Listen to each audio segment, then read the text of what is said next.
For years, the people of Moscow believed they were the only ones to survive the last war.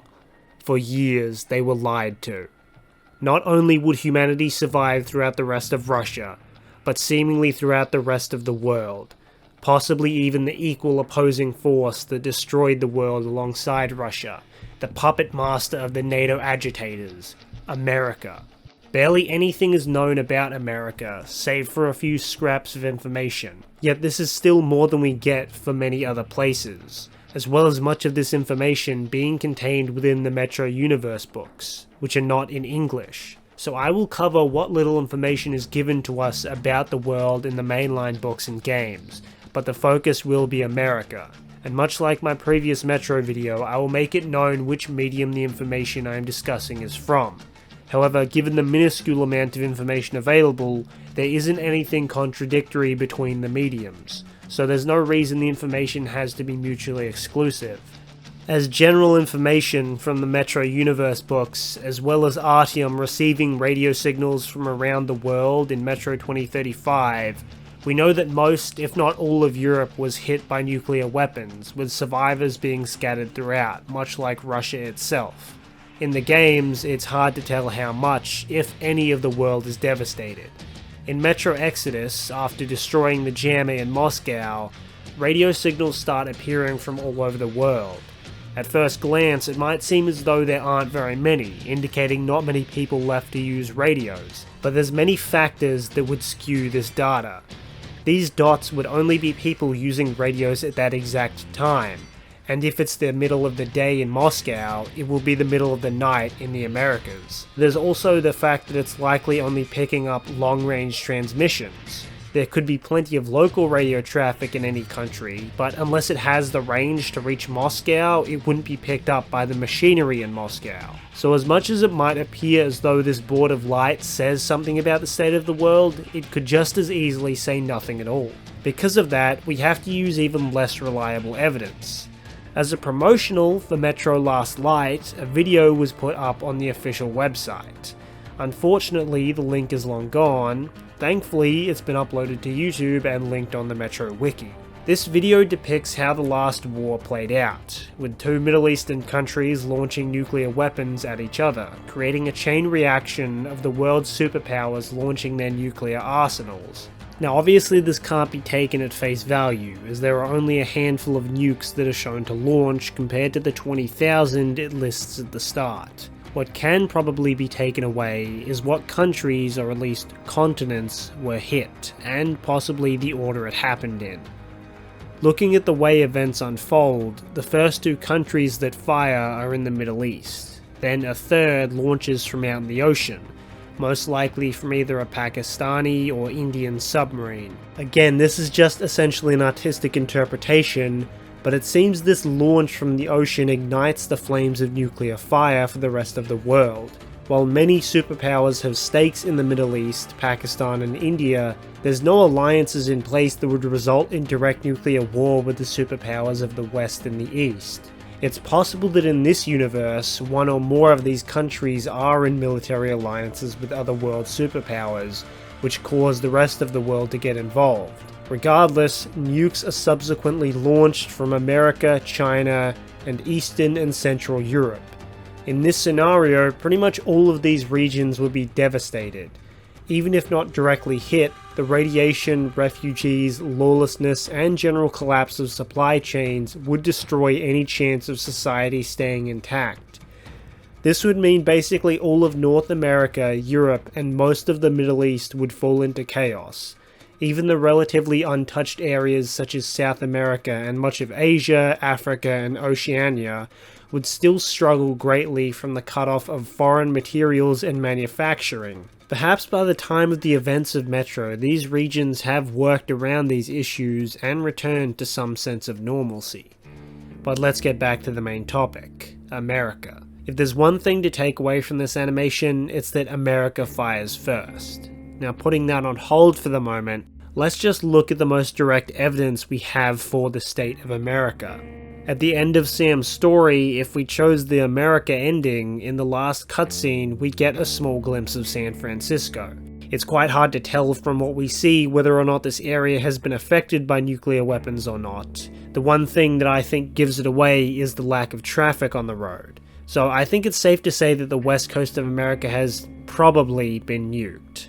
The next thing we can look at is the graphic novel, The Outpost, the only natively English Metro book in the series. And given its broad terminology of taking place in the Metro 2033 saga, not even Metro universe, it can easily work for both the books and the games. So what does this graphic novel say about America? Not a whole deal. This is only volume 1, and it doesn't seem like there's going to be any more. It mostly just sets the background. Reading the blurb, this is what it says. In America, it's the age of the frontier again. Those who made it through the nuclear flames of enemies' bombs and survived the pandemics that followed have found their only refuge in the outposts, fortresses constructed on America's only remaining road, the railway. The outpost of Plattsburgh sits on the very edge of darkness. So if it wasn't already clear, this story takes place in Plattsburgh, just south of Montreal. The only places that can survive the nuclear wasteland are outposts, and they maintain connection via rail. From what we are told, there's outposts up north, but it's hard to tell whether this is talking about Canada or the states east of New York. We do hear about Winnipeg being an outpost, however this has seemingly been destroyed by a group of savages called imps. They're also possibly the reason why there's no contact from the north, but by the end of the novel, a train arrives from the south. Now let's dissect what little information lies within. Plattsburgh seems to be quite a small outpost compared to the others, and even still it's probably the biggest settlement we've seen in Metro. It has proper walls, well-armed guards, even customs. It's a fully functional town with a democratically elected mayor, which obviously brings up the question of what happened to the government, or any higher power above local mayors. In Canada at least, the outpost of Winnipeg was called Camp Winnipeg, possibly suggesting military control. The outposts up north, again unsure if this means Canada, are said to be fortresses compared to Plattsburgh, which would probably indicate greater influence from pre-war institutions, probably because Canada would likely be struck a lot less by nuclear warheads. In America, we don't directly hear about any sort of greater power in the wasteland, but then again we do only focus on one town. There's a whole line of presumably larger outposts in the wastes along the rail line, and if we look at the map here, we can even see that this train line only covers a very small portion of the east coast. What's more interesting is the other markings on the map. An arrow pointing to somewhere in California, an arrow with an X in Arizona, and a triangle over mainly Colorado and Kansas. If we look real close, and it might be hard to see on the screen, there seems to be a dot out in the ocean with a line heading to somewhere in Nebraska. Now these could be anything, settlements, points of interest, the triangle could even be a search area for something, like a radio signal. Now to get into the real speculation here, we need to go back to the launching of the nukes. As we saw in the promotional for Last Light, America fired before Russia. They escalated the war massively from what was a small-scale nuclear conflict between Middle Eastern nations into a full-scale nuclear extinction. Of course America would want to maintain first strike capability in a nuclear war, but it's very possible that it could have been completely prevented without the United States' aggressive action here. In fact, this animation fails to do justice to the absolute failure of Russia to respond to these launches and how early America actually fired their nukes.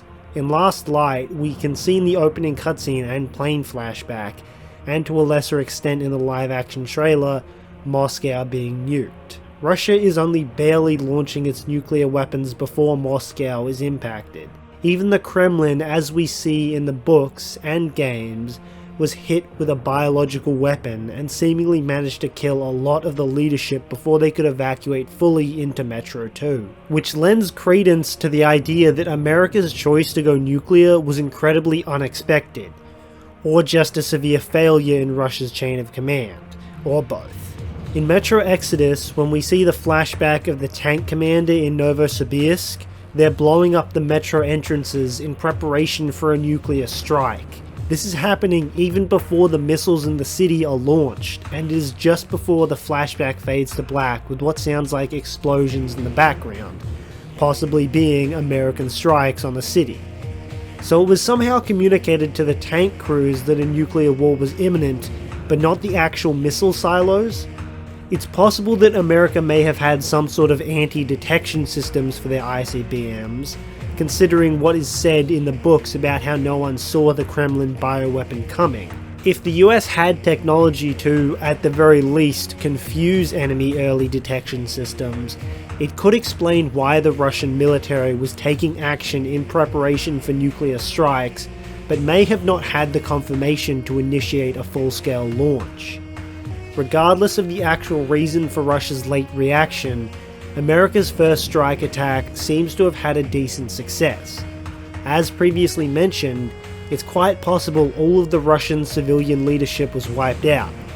The books say some generals from the Ministry of Defense survived, but to this day we haven't heard of anyone from the Kremlin surviving. On top of this, we see in the Spider-Lair DLC for Last Light that there's still some missiles left in the silos, and in the first game, from the info in D6, it seems many of the silos in Moscow were actually destroyed. If this is the same for the rest of the country, the destruction of many of Russia's ground-based ICBMs prior to launch, and the limited post-launch interception by America's various missile defense systems would spare the country from the full onslaught of nuclear Armageddon that Russia would experience. But what's still a mystery is whether the American government would have survived the war. There's no doubt that the American civilian government and military command would have made it to one of the many continuity of government bunkers given the head start that the US had in initiating nuclear warfare, but whether those bunkers would survive is another matter. We see in Exodus, when coming up to Mount Yamantau, massive craters in the mountainside. The crew estimates the yield of the warheads used to be a few hundred kilotons, probably the standard US Minuteman ICBM. It's essentially just luck that the warheads hit the parts of the mountain that the bunker did not occupy. But even if we applied this luck to the US bunkers, Russia has more lethal missiles in their arsenal, and the two closest bunkers to DC, as well as the ones that the president would head to first, Raven Rock or the Mount Weather Emergency Operations Center, both of these are built in much smaller mountains than Mount Yamantau. So while it's possible these US bunkers survived thanks to Russian ICBMs being prevented from launching, being shot down, or just having horrible accuracy, these bunkers have most likely been wiped out by Russian nukes. One bunker that does have a decent chance of survival, however, is the Cheyenne Mountain Complex. Sitting under a mountain even larger than Yamantau, this would be the best hope for the government's survival, at least in the form of the military command that operates out of this bunker. This may be why we see a triangle over the central US in the Outpost novel. Cheyenne Mountain would fall into that territory marked on the map, so perhaps that is the point of interest outlined on the map. It could be an area where radio signals have been tracked to, or maybe that's the area held by this new government, or even old government if the leadership saw the potential of Cheyenne Mountain as a safe shelter. It does say the age of the frontier on the blurb of the Outpost novel. A frontier is a place that lies on the edge of civilized land, and the towns and cities are all referred to as outposts. So where's the hub for all of this, the main base where civilization exists in droves? What if this triangle is the heartland, the central remaining government? So to summarize what I've been through, we know that America launched their nuclear arsenal first, and for whatever reason Russia reacted incredibly slowly, giving America the chance to disable many of Russia's nukes before launch, and possibly shooting down a small amount before hitting the United States, resulting in less destruction and radiation throughout America, specifically no evidence of a nuclear winter as seen in Russia, allowing survivors on the American East Coast and in Canada to live on the surface if cautious of the irradiated parts of the landscape. Even having a unified trade system all across the East Coast up into Canada and down into Mexico. And given the language used of frontier and outposts, as well as the markings on the map, suggests there is more civilization out there. Of course, whatever civilization does remain, will soon have to deal with a nuke-wielding arms trader and his Russian submariners. And that marks probably everything we know about America up to this point.